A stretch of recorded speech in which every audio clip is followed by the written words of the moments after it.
صل وسلم وكرم وزد على سيدنا وحبيبنا وقدوتنا وقرة أعيننا مولانا محمد وعلى آله وصحبه أجمعين. أما بعد فيا أيها الناس أوصيكم ونفسي بتقوى الله فقد فاز من اتقى.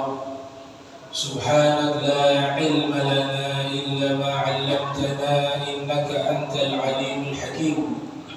ربي اشرح لي صدري ويسر لي أمري واحلل عقدة من لساني يفقهوا قولي واستبد لساني واهدي قلبي بحق سيدنا محمد صلى الله عليه وآله وبارك وسلم.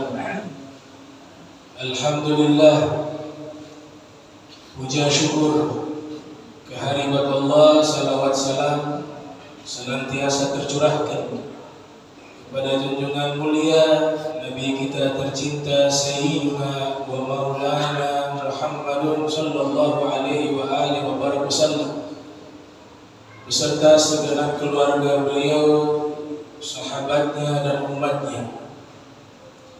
Ma'asyiral muslimin rahimakumullah. Seluruh amal ibadah kita, kullu amalina imma maqbulah am mardudah. Amal ibadah kita yang kita kerjakan ada yang diterima oleh Allah dan ada juga yang ditolak oleh Allah Subhanahu wa taala. Di antaranya disebutkan di dalam hadis Nabi yang dikeluarkan oleh Imam At-Tirmidzi di dalam sunannya, seorang hamba ketika berdoa meminta kepada Allah, memohon kepada Allah, di dalam doanya dia lalai, tidak khusyuk, tidak menghadirkan hatinya ketika berdoa, Nabi katakan Allah tidak menerima doanya. Innallaha la yaqbalu du'a min qalbin ghafilin lahin aisahin. Sesungguhnya Allah Subhanahu wa taala tidak menerima doa dari seorang hamba yang hatinya lalai, hatinya tidak konsentrasi ketika berdoa, yang tidak menghadirkan kekhusyuan ketika berdoa. Nabi katakan Allah tidak terima doanya. Namun kita ini telah dipilih oleh Allah Jalla wa'ala sebagai umat terbaik yang pernah Allah Ta'ala wujudkan di dunia ini. Kuntum khaira ummah ukhrijat linnas. Maka ada beberapa amalan yang kita lakukan pasti diterima Allah Subhanahu wa taala, walaupun kita tidak khusyuk di dalam amal tersebut, walaupun amalan tersebut kita lakukan tidak dengan sungguh-sungguh, tapi karena kita adalah umat baginda Nabi besar Muhammad sallallahu alaihi wa alihi wasallam, Allah berikan keistimewaan khusus karena Nabi Muhammad. Ada 3 amalan yang jika seorang hamba ia lakukan pasti diterima Allah Subhanahu wa taala, walaupun kita mengamalkannya belum sempurna, walaupun kita mengamalkannya belum hadir khusyuk di dalam amalan tersebut, tapi tetap Allah terima amalan tersebut. Yang pertama, amalan yang pasti diterima Allah Subhanahu wa taala adalah membacakan salawat dan salam kepada Nabi Muhammad sallallahu alaihi wasallam. Innallaha wa malaikatahu yusholluna 'alan nabi ya ayyuhalladzina amanu shallu 'alaihi wa sallimu taslima. Sesungguhnya Allah dan seluruh malaikat senantiasa bersalawat dan mengucapkan salam kepada Nabi Muhammad sallallahu alaihi wasallam. Wahai segenap orang-orang yang beriman, ucapkanlah salawat dan salam penghormatan kepada Nabi kalian Muhammad sallallahu alaihi wasallam. Amalan salawat tidak pernah ditolak oleh Allah Subhanahu wa taala. Sebagaimana hadis yang diriwayatkan oleh muhadditsun, Nabi sallallahu alaihi wasallam bersabda, "Man shalla 'alayya sholatan wahidatan sallallahu alaihi biha asyra wa rufi'at lahu darajat wa khuttat anhu as-sayyi'at." Nabi bersabda, siapa yang bersalawat kepada Nabi satu kali, maka Allah akan membalas salawat tersebut dengan 10 rahmat. Allah angkat baginya 10 derajat. Allah hapuskan daripadanya 10 kesalahan dan dosa. Seorang sufi yang ada di Mesir bernama Syekh Abdul Wahab Asy-Sya'rani, qaddasallahu ruhahu wa nawwara dariha. Beliau pernah bermimpi berjumpa dengan baginda Nabi besar Muhammad sallallahu alaihi wasallam. Di dalam mimpi tersebut beliau bertanya langsung kepada Nabi Muhammad sallallahu alaihi wasallam, "Ya Rasulullah, saya ingin tanyakan, sabda yang engkau sampaikan, siapa yang bersalawat kepadaku satu kali, Allah membalas 10 kali kepada orang yang bersalawat kepadamu. Saya ingin tanyakan, apakah ganjaran tersebut Allah berikan kepada orang yang bersalawat kepadamu dalam keadaan khusyuk?" Apa kata Nabi? Ganjaran yang Allah berikan 10 rahmat kepada orang yang sekali bersalawat kepada Nabi Muhammad, itu bagi orang yang bersalawat dalam keadaan tidak khusyuk, dalam keadaan lalai hatinya, tapi dia sudah bersalawat kepadaku, Allah balas 10 rahmat kepadanya. Adapun yang bersalawat kepadaku dalam keadaan khusyuk, maka ganjaran rahmat, ganjaran pahala yang Allah berikan kepadanya tidak ada batasannya. Saking banyaknya pahala yang Allah berikan kepada orang yang bersalawat kepada Nabi Muhammad dalam keadaan khusyuk. Oleh sebab itu, ketika seorang hamba bersalawat kepada Nabi, paling minimal, pertama dia dapat rahmatnya Allah, kasih sayangnya Allah. Yang kedua dia mendapatkan istighfarnya malaikat. Yang ketiga dia dapat berkah doanya seluruh anak Adam yang mukmin. Dan yang ketiga dia dapatkan tasbihnya seluruh hewan yang ada di muka bumi. Ibnu Abbas mengatakan, dinukilkan di dalam kitab Al-Qirtas ala Syariratin Al-Attas, as-salawat min Allah rahmah, salawat dari Allah adalah kasih sayang. As-salawat minal malaikati istighfar, salawat dari malaikat adalah istighfar. As-salawat min bani Adam du'a wa tadarru', salawat dari anak Adam adalah doa. Wassalawat minal haywani tasbih, dan salawat dari hewan adalah tasbih. Maka kita gunakan hari kita untuk selalu memperbanyak membaca salawat dan salam kepada baginda Nabi kita Muhammad sallallahu alaihi wasallam, karena ini amalan yang pasti diterima Allah Subhanahu wa taala tanpa ada keraguan. Para ulama mengatakan, "Adimis sholata 'ala Nabi Muhammadin faqabuluha hatman bighairi taraddudin, a'maluna bainal qabuli wa raddiha illa sholata 'ala Nabi Muhammadin." Rutinkanlah salawat dan salam kepada Nabi Muhammad, karena seluruh amalan kita ada kalanya Allah terima dan ada kalanya Allah menolaknya, tidak menerimanya. Terkecuali salawat dan salam kepada Nabi Muhammad sallallahu alaihi wasallam, maka pasti Allah taala akan menerima amalan tersebut.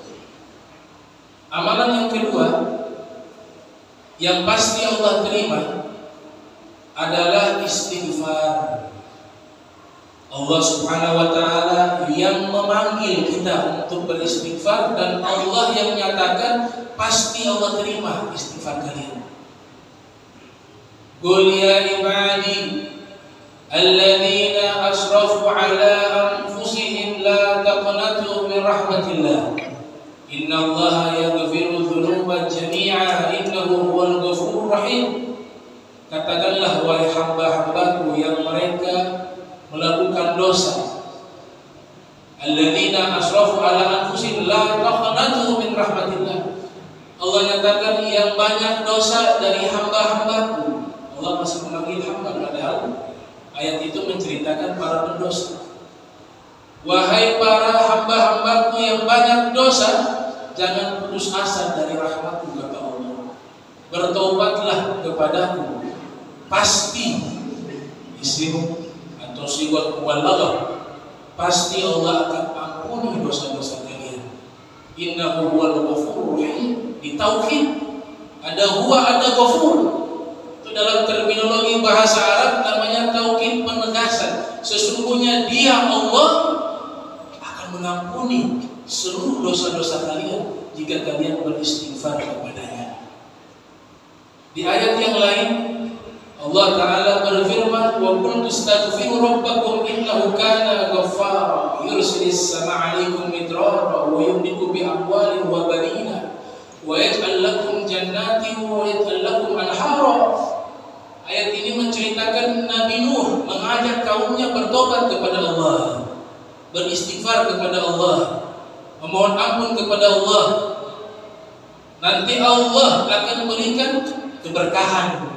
Orang yang rutin istighfar, Allah mudahkan rezekinya, Allah cabut kegundahan di dalam hatinya, dan Allah akan berikan solusi di setiap masalahnya. Man lazimal istighfar ja'alallahu min kulli dhaikin makhraja wa min kulli hammin faraja wa razaqahu min haitsu la yahtasib. Nabi katakan siapa yang rutin membaca istighfar setiap hari, maka Allah akan berikan kelapangan di saat dia sempit. Allah berikan solusi di saat dia punya masalah dan problem, dan Allah akan berikan rezeki kepadanya dari arah yang ia tidak duga-duga. Bahkan Nabi mempraktikkan itu. Nabi katakan, wallahi inni la astaghfirullah fil yawm akthar min 100 marrah wa fil riwayah min 70 marrah. Demi Allah, kata Nabi, saya setiap hari beristighfar kepada Allah Subhanahu wa taala. Di hari ini saya beristighfar kepada Allah 100 kali, kata Rasulullah SAW. Dalam riwayat yang lain 70 kali. Padahal Nabi tidak memiliki dosa, tidak memiliki kesalahan. Tapi Nabi ingin memberikan teladan kepada kita. Jadikanlah kebiasaan kita sehari-hari banyak membaca istighfar dan banyak merasa melakukan dosa dan bertaubat kepada Allah Subhanahu wa taala. Ya ayyuhalladzina amanu tubu ilallahi taubatan nasuha. Wahai orang-orang yang beriman, bertaubatlah kepada Allah dengan taubat yang sebenar-benarnya. Ada 3 suara yang paling Allah cintai. 3 suara yang paling Allah cintai. Riwayat ini dinukilkan oleh Imam Al-Ghazali di dalam kitab Ayyul Al-Walad. Nabi bersabda, "Thalathatu aswatin yuhibbuha Allah Subhanahu wa ta'ala." Ada 3 suara yang paling dicintai oleh Allah. Yang pertama, sautuddin, suara berkokok ayam di waktu sebelum subuh. Sayyidina Ali bin Abi Thalib menyatakan Allah mencintai suara ayam di waktu sebelum subuh ketika berkokok, karena hakikatnya ayam sedang membangunkan kaum muslimin yang tidur untuk bangun melaksanakan sholat subuh. Suara kedua yang paling dicintai oleh Allah Subhanahu wa ta'ala, sautul ladzi yaqra'ul Qur'ana, suara orang yang sedang membaca Al-Qur'an. Dan suara ketiga yang paling dicintai oleh Allah, sautul mustaghfirin bin ashab, suara orang yang beristighfar di waktu akhir malam. Wa hum bil ashari yastaghfirun, mereka di waktu penghujung malam senantiasa memohon ampun, beristighfar kepada Allah Subhanahu wa taala.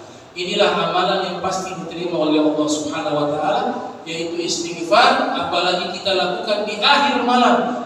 sudah pasti tentu Allah Ta'ala akan menerima amalan tersebut.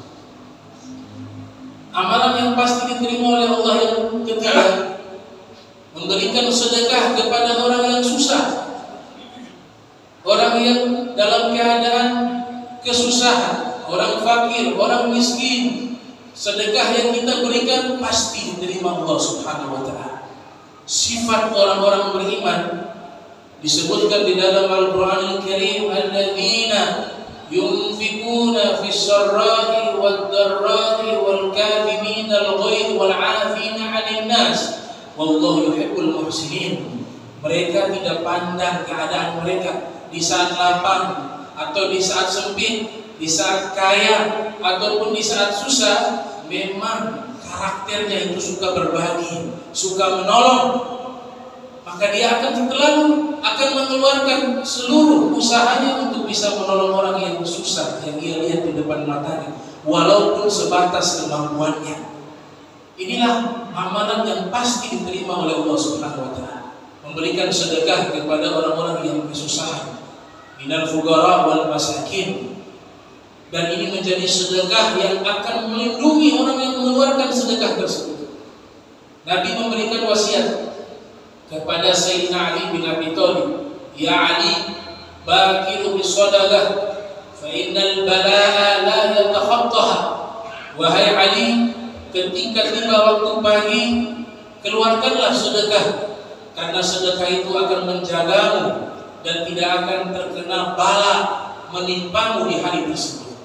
Di dalam riwayat yang lainnya, Rasulullah sallallahu alaihi wasallam bersabda, as-sadaqah tasuddu sab'ina baban min abwabil bala. Sedekah menutup 70 pintu dari pintu-pintu bala dan musibah. Di dalam riwayat yang lainnya disebutkan oleh Nabi kita Muhammad sallallahu alaihi wasallam, as-sadaqah tamna'u mitatasu. Sedekah mencegah orang tersebut dari meninggal dalam keadaan su'ul khatimah. Dan masih banyak kelebihan, keistimewaan daripada sedekah.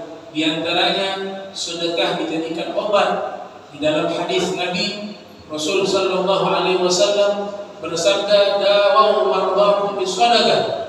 Obatilah orang-orang sakit kalian dengan sedekah.